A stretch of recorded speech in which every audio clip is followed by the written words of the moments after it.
shoes. Hi, welcome to Zoe and Friends. Today we're going to be reading Those Shoes by Maribeth Boelts. Maribeth Boelts. Illustrated by Noah Jones.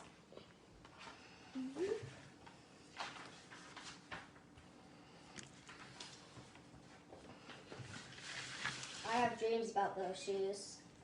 High black tops, 2 white stripes.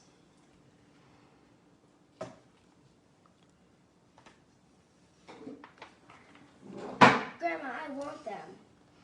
There's no room for a want around here, just need, Grandma says. And what you need are new boots for winter. Brandon T. comes to school with those shoes. He says he's the fastest runner now, not me. I always the fastest before those shoes came along. Nate comes to school in those shoes. Antonio and I count how many times Nate goes to the bathroom, 7 times in one day, just so he can walk up down the stairs real slow. Next, Alan, Jacoby, and Terrence each get a pair.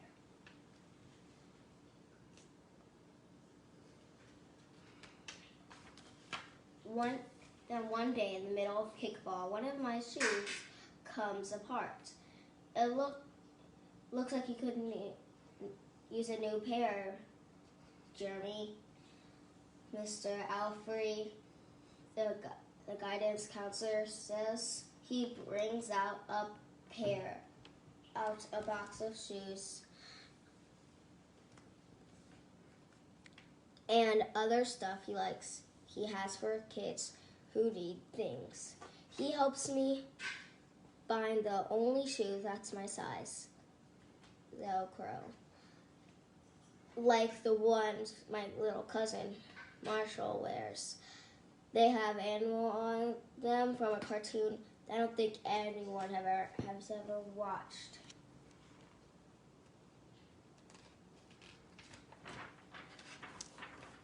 When I come back to the classroom, Alan Jacoby takes one look at Mr. Alfred's shoes and laughs. And so do Terrence, Brandon T., and everyone else. The only kid that did not laugh was Antonio Parker. At home, Grandma says, "How kind of Mr. Alfred." I nod. I turn my back. I'm not going to cry about any dumb shoes. But when I'm writing about the spelling words later, every word looks like shoes. And my grip is so tight, I think my pencil might burst.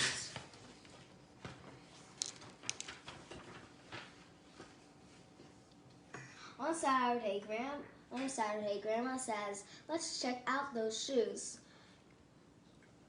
You're waiting so much." You're wanting.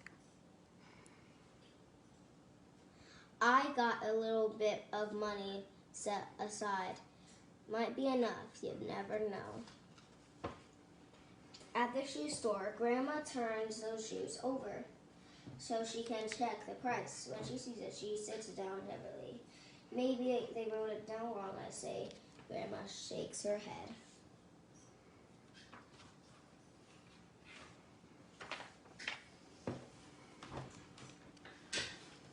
Then I remembered the thrift shop.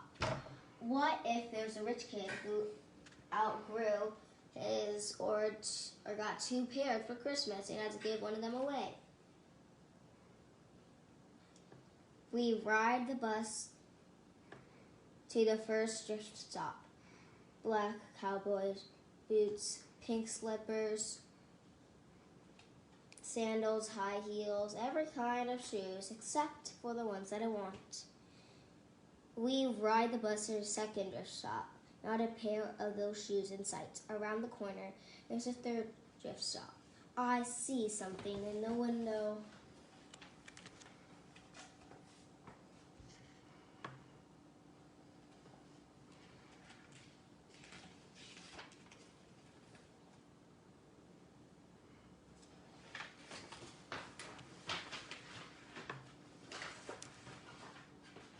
black shoes with 2 white stripes, high tops, perfect shape.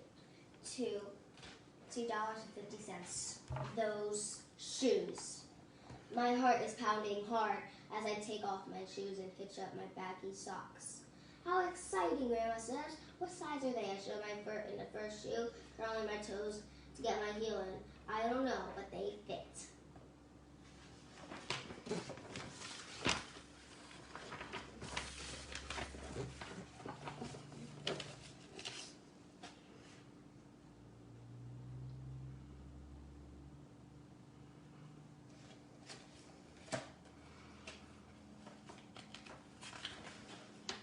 Grandma kneels on the floor and feels my toes at the end of the shoe. Oh, Jeremy, she says, I can't spend good money on the shoes that don't fit.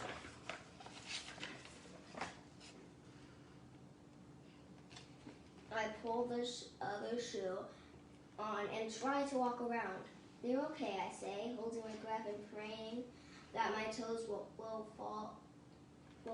off right then and there.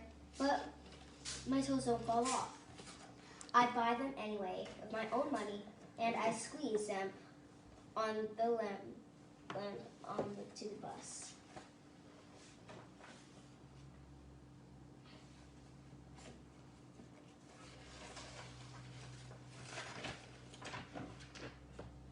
At home a few days later, Grandma puts a new pair of snow boots in my closet and doesn't say a word about my 2 big feet shuffling around my 2 small shoes.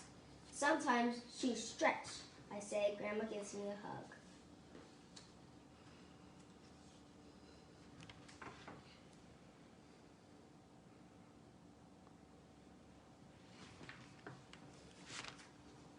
I check every day, but those shoes did not stretch.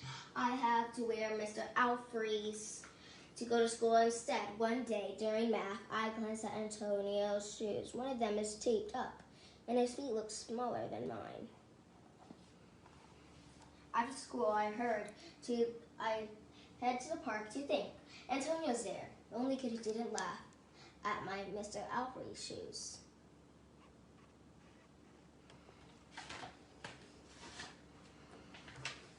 We shoot baskets. A loose piece of tape on Antonio's shoe smacks on the concrete every time he jumps. I think I'm not going to do it. We leap off the swings. I'm not going to do it. We race from one end to the playground to the other. I'm not going to do it, I say. Do what? Antonio says, breathing hard.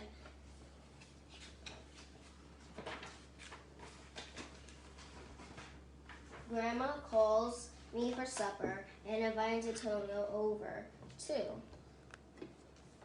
After supper, he spies at my shoes. I shrug. My hands are sweaty and I can feel him wishing those shoes were his.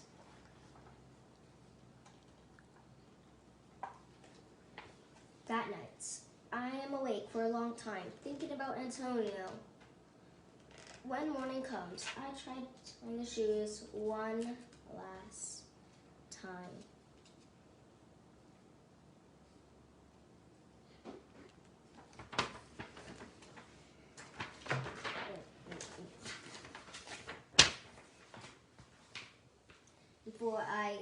Before I change my mind, those shoes are in my coat. Snow is beginning to fall as I run across the street to Antonia's apartment. I put the shoes in front of the door, push the doorbell, and run. Ooh, a cat.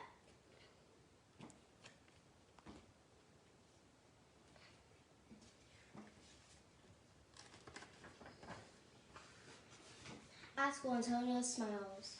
Antonio is smiling, big in his brand new shoes. I feel happy when I look at his face and mad when I look at Mr. Alfred's shoes.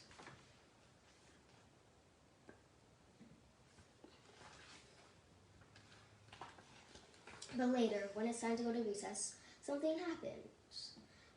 Everywhere there is snow. Leave your shoes in the hall and change into your boots, the teacher announces. Leave your shoes in the hall. Then I remember what I have in my backpack. New boots.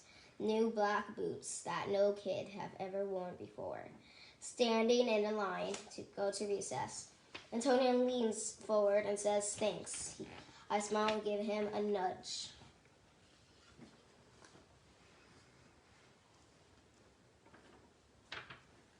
Let's race!